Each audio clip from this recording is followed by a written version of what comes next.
আসসালামু আলাইকুম। আমার আজকের রেসিপি হচ্ছে চুলায় তৈরি পাস্তা। শুধু ওভেনেই না, চুলায় যে খুব সুন্দর করে ঠিক ওভেনের মতোই পাস্তা তৈরি করা যায় সেটারই সবচেয়ে সহজ পদ্ধতি দেখিয়ে দিচ্ছি। আমি এখানে পর্যাপ্ত পরিমাণ পানি নিয়ে নিয়েছি। পানিগুলোকে ভালো মতো ফুটিয়ে নিয়ে এর মধ্যে দিয়ে দিচ্ছি 1 কাপ পাস্তা। দিয়ে দিচ্ছি স্বাদমতো লবণ আর কিছুটা তেল। 12 থেকে 13 মিনিট পাস্তাগুলোকে সিদ্ধ করে নিচ্ছি। এরপর পাস্তাগুলোকে ঠান্ডা পানিতে ধুয়ে নিতে হবে। এবার একটা প্যান নিয়ে নিচ্ছি, এর মধ্যে দিয়ে দিচ্ছি সয়াবিন তেল। তেল হালকা গরম হয়ে গেলে এর মধ্যে দিয়ে দিচ্ছি 2 টেবিল চামচ রসুন কুচি। রসুন কুচি হালকা লাল করে ভাজা হয়ে গেলে এর মধ্যে দিয়ে দিচ্ছি টুকরো করে কাটা 1 কাপ মুরগির মাংস।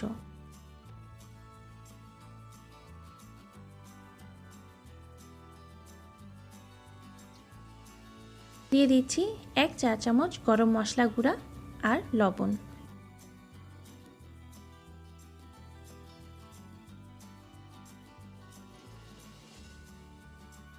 দিয়ে দিচ্ছি 1 চা চামচ চিলি ফ্লেক্স।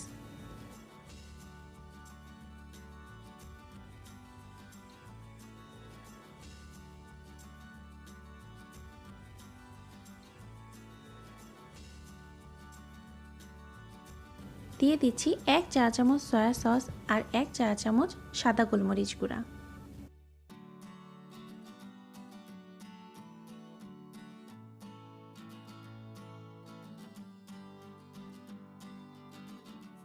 হালকা একটু নেড়ে এর মধ্যে দিয়ে দিচ্ছি সবুজ ক্যাপসিকাম আর লাল ক্যাপসিকাম।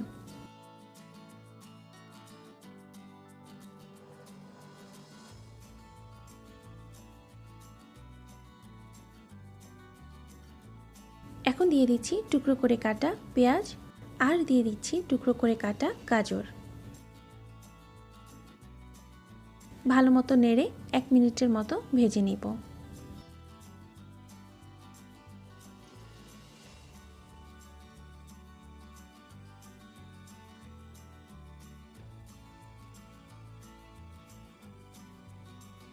এবার একটা প্যান নিয়ে নিচ্ছি, এর মধ্যে দিয়ে দিচ্ছি হোয়াইট সস।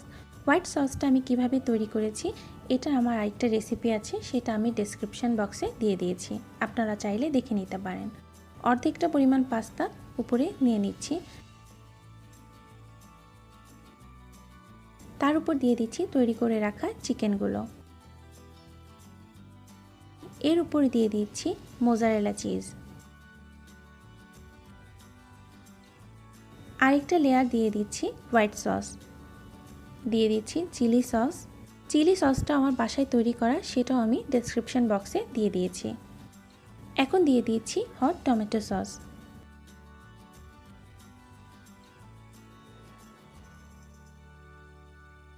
তার উপর দিয়ে দিচ্ছি বাকি পাস্তাগুলো।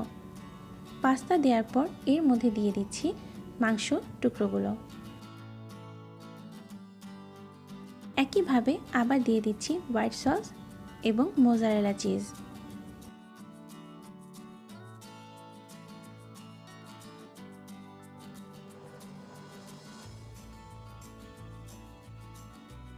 এবার উপর ছিটিয়ে দিচ্ছি টুকরো করা গাজর, কিছু টমেটো, সবুজ ক্যাপসিকাম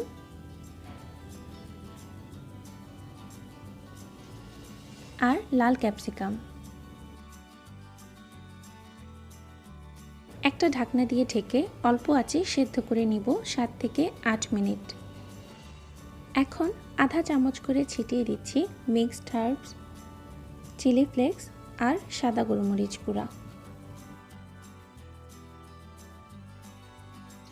3 থেকে 4 মিনিট আবার একটা ঢাকনা দিয়ে ঢেকে রাখবো। এবার একটা সার্ভিং ডিশে সার্ভ করে নিচ্ছি।